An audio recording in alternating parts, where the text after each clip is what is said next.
Hi, I'm Daryl and I'm trying to be a maker. And in this video, we're going to be making one of these, a softbox for my LED lights. For those of you who, like me, weren't 100% sure what a softbox does, it basically just softens highlights and makes shadows less harsh, evening out your lighting setup, the spread of light in your scene. I don't know if this is going to work or not. Haven't tried it yet, so if you stick around to the end of the video, we'll do some side-by-side comparisons and see if it's worth using going forward. Okay, what do we need for these softboxes? Well, we're going to be using cardboard for the body of the box. Nothing special, it's just a board, repurposed board from furniture flat pack furniture that I had. Also got some kitchen foil, got extra wide roll. I'm hoping that having a wider foil means that I'll eliminate any seams inside the box. The foil is obviously going to be reflecting the light around, so I figure keep it as neat and tidy as possible. Then I've got a very simple, plain, standard white bin bag here. This is going to be used for the diffuser on the front of the box. I'm going to be using standard ruler, craft knife, pencils to draw up and cut the box pieces to size. Sticking it together with I'm going to try not to get the dropsies too often, but I promise nothing. Sticking it together with some clear glue, Gorilla in this case, and finally duct tape. The duct tape's dual purpose: one, to hold everything together and give the glue a chance to cure 100%, and also more importantly, I'm hoping that the duct tape will seal the edges and eliminate any light leaks to give these boxes the best possible chance of actually working. So we're gonna start cutting. Off screen, I don't know if you can even see, but I have measured out templates. This is for the left and right side, and this is for top and bottom. My LED panels aren't square, so they're slightly wider than they are tall. So I'm going to start cutting. We'll probably go into like a time lapse because you don't want to see me cutting 8 panels in real time. I'm making 2 of these because I've got 2 sets of lights. So here we go.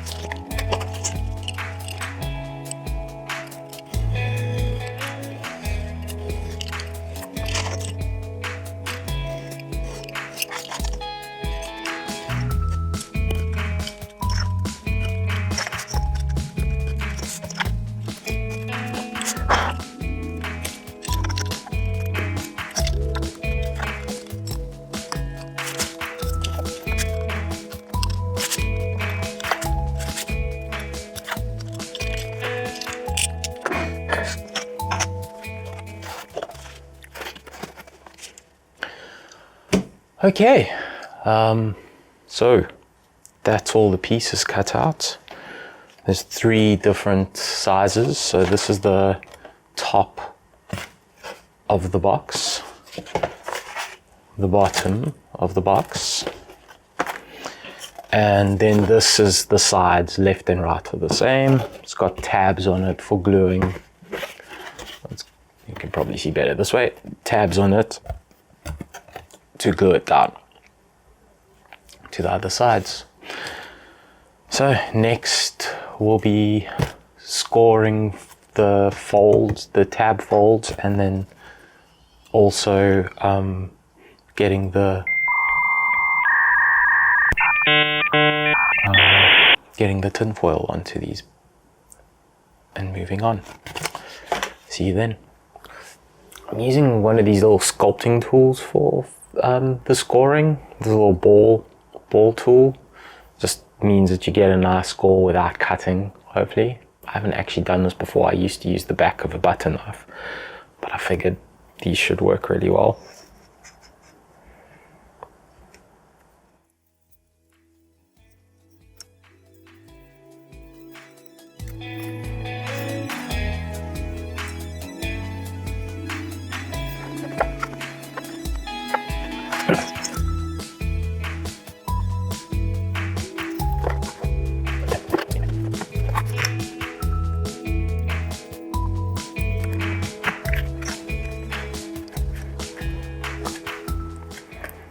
This card's pretty thin, so it's starting to tear. We'll see how it works.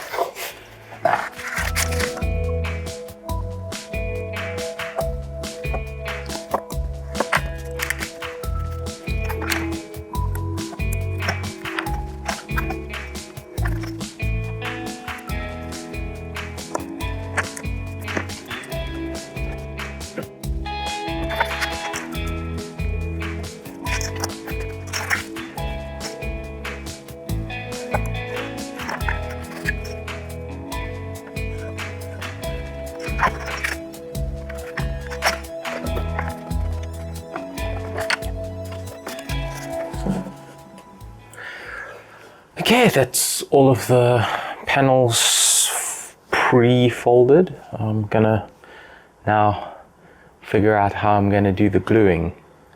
A little worried because with the fold, on the fold, the foil will probably tear unless it's got a bit of give in it, a little bit of excess material, unless I glue the shape together first, but that's going to make it a nightmare to get the foil inside. So yeah, interesting. Just give it a go and see how it works. Okay, so now we're going to start putting the foil onto the inside of this box.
So what I can say at this point is one, I'm sure there's a better way to cut tinfoil that I'm not aware of, and two, I bought the cheapest tinfoil. Like, really, it's pretty paper thin, and the reason was because when I bought it, I was thinking about padding armature for sculptures, not this particular use case. I think a thicker, stronger tinfoil would definitely be easier to cut and apply without it tearing all the time. But it'll work. Well, I hope.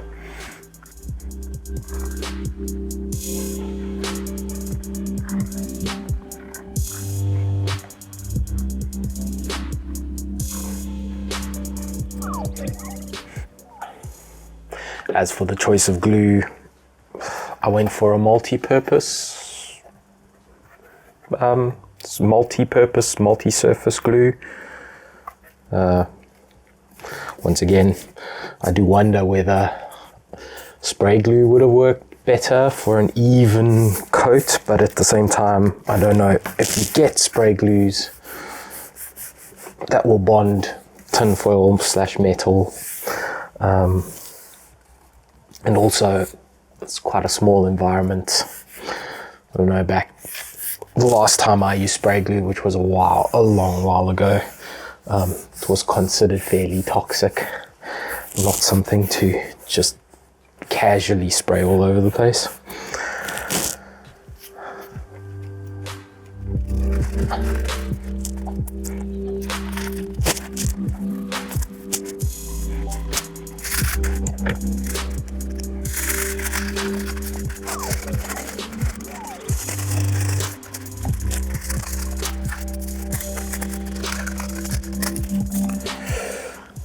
I'll probably reuse that in an armature sometime. Shoot.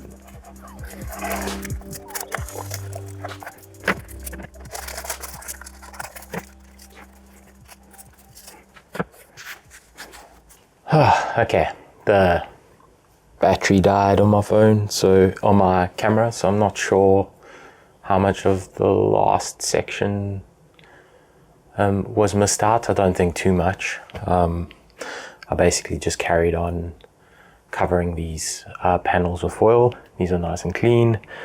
I'm going to glue everything together now, use some duct tape to hold it while the glue sets, and then use the duct tape along all of the borders to hopefully seal in any light leaks that might happen. Yeah, so that's going to be the next step. I haven't done the second box. Depending on how well this goes, I'll probably do that off camera before we test everything. Here we go.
Try not to get too many harsh reflections going, but I can't promise anything.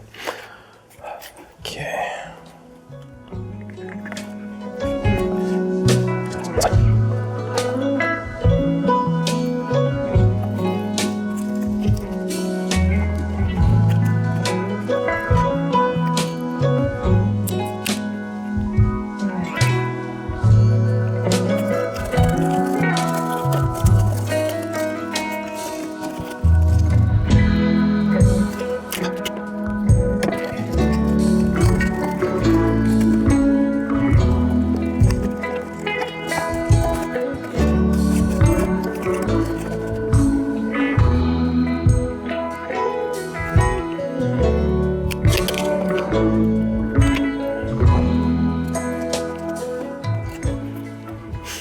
Okay, well, that's that. It's not finished, but that's the step done. I'm going to give it an hour or so just to let the glue dry. I know I've got tape on, and then I'll come back and put the diffuser on, and then we've got a completed softbox. We'll see how it holds up. Yeah, I forgot to switch on the mic. I was quite tempted to reform the shot. I had to make a second box, so I could have easily done that off screen and then just redone this, and you guys wouldn't have known any better. But this is kind of part of what I want the channel to be. Warts and all look at making things, including the mistakes. Not that I don't want to make as perfect a video as possible, but hopefully as the channel goes on and I become a better maker, both will improve, and yeah, you'll get to see those improvements, I hope. Anyway, this section's pretty simple. Cutting down the bin bag to size and then just taping it onto the front of the box.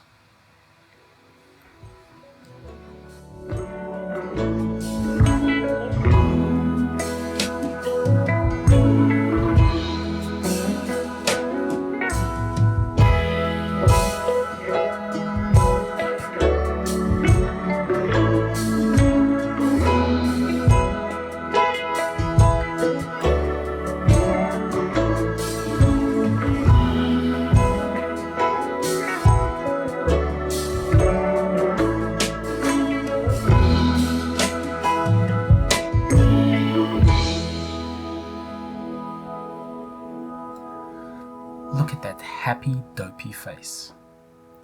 Happy because he actually finished the project. Dopey because in about 2 minutes he's going to discover the fact that he didn't switch on his mic. Ignorance truly is bliss. Okay, this is the lighting test with my standard setup, no soft boxes in place. And this is a second attempt at the lighting with the softboxes on. Looked like it was working in the first shot, but I must have messed with the light settings on one of the lights because it was a bit dark. So just trying this again. I'm just going to hold my hand out to cast shadow and hold it there for a bit so that we've got some footage to do the comparison with. If you look particularly at the tripod shadows, you can see the difference with and without the softbox.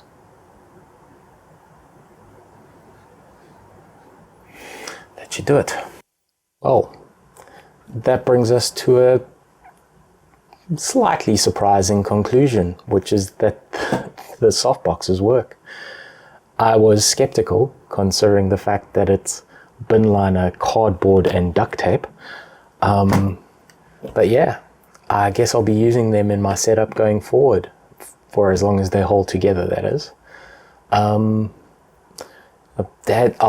I've had to tweak the white balance a bit, so this video might be, the tone of this conclusion might be slightly different to the rest, but then this will be the norm going forward. If you've watched this far, I really do appreciate your time. I hope you found it entertaining. If you could like and subscribe, that would be awesome. And if you think you'd be interested, my next video, I'll be trying to turn this lot into a mini spray booth for my airbrush. Thanks again. Goodbye.